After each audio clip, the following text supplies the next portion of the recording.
अच्छा, अब हम पढ़े 9th में आप लोगों ने पढ़ा था एवोगाड्रो नंबर। कुछ याद है एवोगाड्रो नंबर क्या होता है? क्या होता है? नहीं याद, बता देता हूँ। एवोगाड्रो नंबर क्या होता है? अच्छा, पहले तो एवोगाड्रो नंबर से पहले एक चीज़ बता दूँ, मास। अच्छा, एक चीज़ आ रही है मोल, मोल आ रहा है और मास आ रही है। मोल क्या होता है? देखो बता रहा हूँ, मोल क्या होता है। मोल 6 पॉइंट, देखो इतनी वैल्यू 6.02 इंटू 10 की पावर 23, ठीक है। 6.02 इंटू 10 की पावर 23, ठीक है। इतने पार्टिकल्स अगर हैं, पार्टिकल्स अगर हैं, मिसाल के तौर पर मैं सोडियम मैंने लिया, सोडियम का मैंने एक टुकड़ा लिया, इतना बड़ा टुकड़ा ले लिया। अब इसमें बहुत सारे पार्टिकल्स होंगे, ठीक है। पार्टिकल्स का हो या एटम्स का हो, ठीक है। किसी भी सब्सटेंस, मैंने क्या लिया, ये एक सोडियम है। सोडियम के इतने पार्टिकल्स, ये कितने बड़े पार्टिकल्स हैं? 0.02 हटा दो, बस 6 समझो, बस 6 इंटू 10 की पावर 23 का मतलब क्या हुआ? 6, उसके आगे 23 जीरो लगा दो, तो कितनी बड़ी वैल्यू है। इतने करोड़ों अरबों मिलियन बिलियन ट्रिलियन से भी आगे चला जाएगा। इतने पार्टिकल्स अगर हैं सोडियम के, किसी भी चीज़ के, किसी भी एलिमेंट के, चाहे वो सोडियम हो, चाहे वो ऑक्सीजन हो, चाहे वो क्लोरीन हो, कोई भी हो, चाहे वो कार्बन हो, किसी भी एलिमेंट के, ठीक है, इतने पार्टिकल्स, ठीक है, इतने पार्टिकल का जो मास होता है ना, वो ग्राम में है। इतने पार्टिकल का मास, इतने पार्टिकल मास ऑफ इतने पार्टिकल्स ऑफ एनी सब्सटेंस, ठीक है, एनी एलिमेंट हो, कोई भी हो, ठीक है, एनी कोई भी एलिमेंट हो या सब्सटेंस हो, ठीक है, एलिमेंट हो या सब एलिमेंट और सब्सटेंस का फर्क समझ में आया?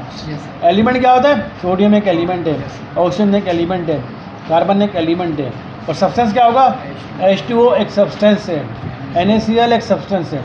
तो किसी भी, चाहे वो कोई सब्सटेंस हो चाहे कोई एलिमेंट, उसके इतने पार्टिकल्स अगर लोगे, उसका मास जो होगा वो ग्राम में, अगर ग्राम में इतने पार्टिकल का मास जो होगा, मास तो ग्राम में लेते हैं ना, तो मास ग्राम में, इन ग्राम इज कॉल्ड, उसे कहते हैं, is called 1 mole of the substance, 1 mole of substance, 1 mole of substance. क्या मतलब कि कोई भी एलिमेंट हो, उसके इतने पार्टिकल्स हो, इतने पार्टिकल्स का इतने पार्टिकल्स का मास, ठीक है, ग्राम में अगर तुम लो, इतने पार्टिकल का मास ग्राम में लो, वो कहलाता है 1 mole of substance.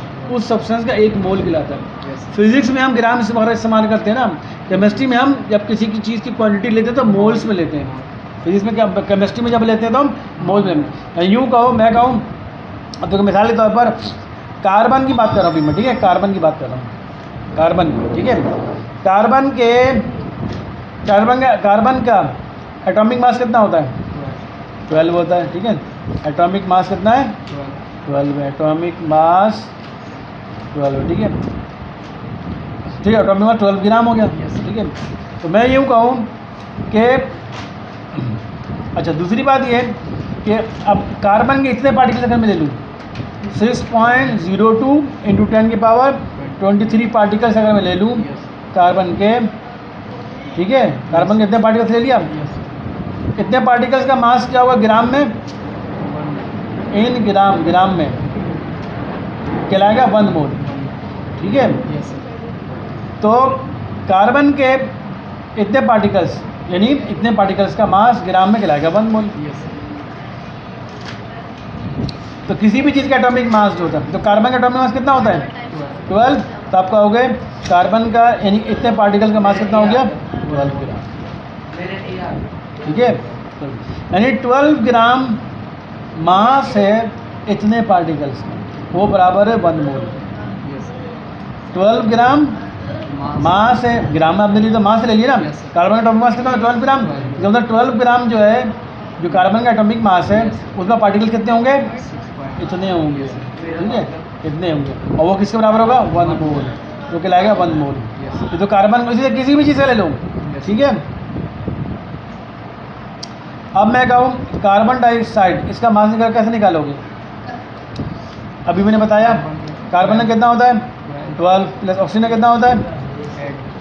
Mass 16 multiply by 2, ये तो 12 प्लस 32 कितने हो गए 44 ग्राम हो गया। तो कार्बन डाइऑक्साइड, तो यहाँ पर मैंने कार्बन की बात की थी, कार्बन क्या था, एलिमेंट था, ठीक है। यहाँ पर किसी बात में सब्सटेंस की बात कर रहा हूँ। तो 44 ग्राम कार्बन डाइऑक्साइड में पार्टिकल कितने होंगे, इतने होंगे, इतने 6.02 इंटू 10 की पावर 23 इतने पार्टिकल्स होंगे। और 40 कार्बन डाइऑक्साइड का मास इतना ग्राम होगा, यानी हमको इतने पार्टिकल्स, यानी इतने मोल्स के लो, इतने पार्टिकल, इतने मोल नहीं, इतने पार्टिकल्स होंगे या मॉलिक्यूल के लोग, इतने पार्टिकल्स के लोग, उसको कार्बन डाइऑक्साइड गैस नहीं, इतने पार्टिकल्स जो कार्बन डाइऑक्साइड के, इसके कार्बन डाइऑक्साइड गैस के इतने पार्टिकल्स का मास कितना होगा 44 ग्राम, वही किसके बराबर होगा 1 मोल। तो किस, अच्छा एवोगाड्रो नंबर इसी के अंदर आ जाएगा। असल में एवोगाड्रो नंबर होता क्या है, किसी भी चीज़ के 1 मोल में जितने नंबर ऑफ पार्टिकल्स होते हैं वो कहलाते हैं उसके एवोगाड्रो नंबर। ये है, ये वैल्यू एवोगाड्रो नंबर कहलाती है।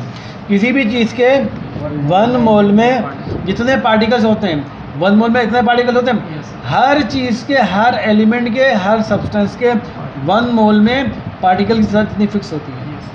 इस तादाद को, इतनी फिक्स तादाद को कहते हैं एवोगाड्रो नंबर। कोई भी सब्सटेंस हो उसके 1 मोल में पार्टिकल की तादाद फिक्स होती है, जितनी हो इतनी भी होती है। 6.02 10 की पावर 23 तादाद फिक्स होती है, और इतनी तादाद जो फिक्स होती है वो बराबर होती है 1 मोल के, और वो उसके इस फिक्स तादाद को एवोगाड्रो नंबर कहते हैं। समझ आई बात ये, ठीक है। इसी तरह अब मैं कहूँ, अगर सोडियम क्लोराइड, इसका एटॉमिक मास निकाला, अभी हमने निकाला कितना 58.5 आया था, 58. पहले पीछे निकाला था ना मैंने, 58.5 ग्राम। तो मैं कहूँ सोडियम क्लोराइड के 58.5 ग्राम में पार्टिकल्स की तादाद इतनी होगी। या यूँ कहूँ सोडियम क्लोराइड के 58.5 ग्राम किसके बराबर होगा 1 मोल के।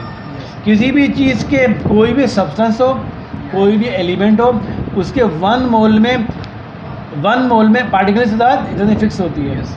और 1 मोल किसके बराबर होता है, उसके मॉलिक्यूलर मास के या एटॉमिक मास, ठीक है। अगर वो सब्सटेंस है तो उसका फार्मूला मास या मॉलिक्यूलर मास बनेगा, अगर वो एलिमेंट है तो वो उसका एटॉमिक मास बन जाएगा। किसी भी चीज़ का 1 मोल किसके बराबर होता है, उसके या तो एटॉमिक मास या फार्मूला मास या मॉलिक्यूलर मास। किसी भी चीज़ का 1 मोल किसके बराबर होता है, एटॉमिक मास, फार्मूला मास या मॉलिक्यूलर मास। किसी भी चीज़ का 1 मोल किसके बराबर होता है, एटॉमिक मास, फार्मूला मास या मॉलिक्यूलर मास, याद रहेगा। किसी भी चीज़ का 1 मोल उसके या तो एटॉमिक मास के बराबर होगा, अगर वो एलिमेंट है तो एटॉमिक मास के बराबर होगा, अगर वो सब्सटेंस है उसका या तो फार्मूला मास होगा या उसका मॉलिक्यूलर मास होगा। और फार्मूला मास और मॉलिक्यूलर मास निकालना आपको आ गया, कैसे निकालते हैं हम। तो किसी भी चीज़ के 1 मोल में, जो 1 मोल का जो मास होता है वो उसका एटॉमिक मास के बराबर होता है, या उसके फार्मूला मास के बराबर होता है, या मॉलिक्यूलर मास के बराबर होता है। ये तो उसका मास आ गया। और उसमें पार्टिकल्स कितने होते हैं या एटम्स कितने होते हैं, वो इतने होते हैं।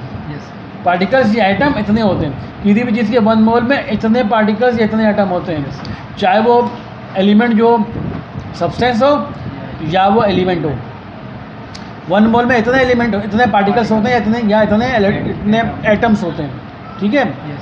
तो ये जो वैल्यू है इसको कहते हैं एवोगाड्रो नंबर। एवोगाड्रो साइंटिस्ट का नाम है, उसने तादाद बताई।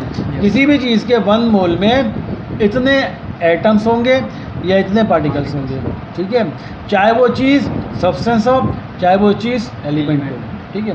तो 1 मोल में जो जितने एलिमेंट्स, 1 मोल में जितने पार्टिकल्स होते हैं या 1 मोल में जितने एटम्स होते हैं, उनका मास कितना होता है, या तो एटॉमिक मास के बराबर होगा, या फार्मूला मास के बराबर होगा, या मॉलिक्यूलर मास के बराबर होगा, ठीक है। ये चीज़ बस आपको याद रखनी है।